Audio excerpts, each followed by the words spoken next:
ನಿನ್ನೆ ಮಹಾರಾಷ್ಟ್ರದಲ್ಲಿ ನಾಸಿಕಲ್ಲಿ ನಗರಾಭಿವೃದ್ಧಿ ಇಲಾಖೆಯ ಸಚಿವರಾದಂಥ ಅವರು ಗಣರಾಜ್ಯೋತ್ಸವ ಅನ್ನೋ ವಿಚಾರವನ್ನು ಮಾತಾಡುವಂಥ ಸಂದರ್ಭದಲ್ಲಿ ಒಂದು ಬಾರಿ ಕೂಡ ಬಾಬಾ ಸಾಹೇಬ್ ಅಂಬೇಡ್ಕರ್ ಅವರ ಹೆಸರನ್ನು ತೆಗೆದುಕೊಳ್ಳದೆ ಅವರು ಭಾಷಣ ಮಾಡ್ತಾಯಿದ್ರು. ಅಲ್ಲಿರುವಂಥ ಪೊಲೀಸ್ ಇಲಾಖೆಯಲ್ಲಿ ಕೆಲಸ ಮಾಡುತ್ತಿರುವಂಥ ಮಹಿಳಾ ಪೊಲೀಸವರು, ಅವ್ರ ಹೆಸರು ಬಂದ್ಬಿಟ್ಟು ತುಂಬ ಚೆನ್ನಾಗಿದೆ ಅವ್ರದ್ದು, ಮಾಧುರಿ ಜಾಧವ್ ಅಂತೇಳಿ. ಆ ಮಹಿಳೆ ಧೈರ್ಯವಾಗಿ ಮಂತ್ರಿನ ಖಂಡಿಸಿದ್ದಾರೆ.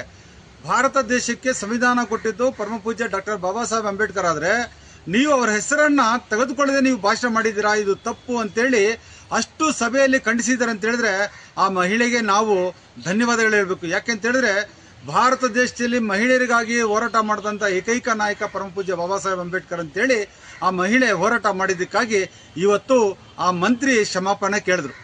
ಯಾಕೆ ಕೇಳಿದ್ರು ಅಂದರೆ ಅಲ್ಲಿ ಪ್ರಶ್ನೆ ಮಾಡೋರು ಒಬ್ರು ಇದ್ದಾರೆ ಅಂತೇಳಿ.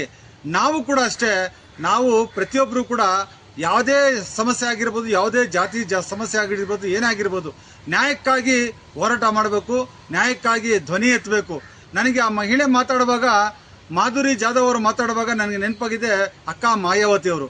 1977ರಲ್ಲಿ ರಾಜನಾರಾಯಣ್ ಅವರು ಕೂಡ ಅದೇ ಥರ ಮಾತಾಡುವ ಹರಿಜನ ಅಂತ ಹೇಳುವಾಗ ಅಲ್ಲಿ ಮಾಯಾವತಿ ಮೇಡಮ್ ಅವರೊಂದು ಮಾತು ಕೇಳ್ತಾರೆ, ಆ ದಲಿತರೆಲ್ಲ ಹರಿಜನರಾದರೆ ಮಿಕ್ತವರೆಲ್ಲ ಶೈತಾನ್ ಮಕ್ಕಳ ಅಂತ ಕೇಳ್ತಾರೆ. ಆ ರೀತಿ ಕೇಳಬೇಕು, ಪ್ರಶ್ನೆ ಮಾಡಬೇಕು. ಆಗ ಇಡೀ ದೇಶಕ್ಕೆ ಒಂದು ಸಂಚಾರ ಆಯಿತು, ಆ ವಿಚಾರ ಮುಟ್ಟಿಸ್ತು. ನೋಡಿ, ಇವತ್ತು ಮಾಧುರಿ ಜಾಧವ್ ಅವರು ಮಾತಾಡೋದಕ್ಕಾಗಿ ಎಲ್ಲ ಮೀಡಿಯಾದಲ್ಲಿ ಅವರೇ ಹೆಸರೇ, ಅವರೇ ಮಾತಾಡಿದ್ದು ಎಲ್ಲ ಅದೇ ನಡೀತಿದೆ. ಪರಮ ಪೂಜ್ಯ ಬಾಬಾ ಸಾಹೇಬ್ ಅಂಬೇಡ್ಕರ್ ಅವರು ಎಲ್ಲ ಜಾತಿಯವರಿಗೆ ಸಂವಿಧಾನ ಬರ್ಕೊಟ್ಟಿದ್ದಾರೆ, ಯಾಕೆ ಅವ್ರ ಹೆಸರು ನೀವು ತಗೊಂಡಿಲ್ಲ ಅಂತೇಳಿ.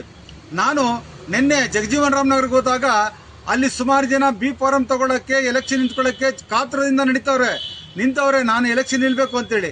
ಆದ್ರೆ ಒಬ್ಬ ಕೂಡ ಅಲ್ಲಿ ಬ್ಯಾನರ್ಗಳು ಹಾಕಿಲ್ಲ, ಅಂಬೇಡ್ಕರ್ ಅವ್ರ ಹೆಸರು ಹೇಳಿಲ್ಲ.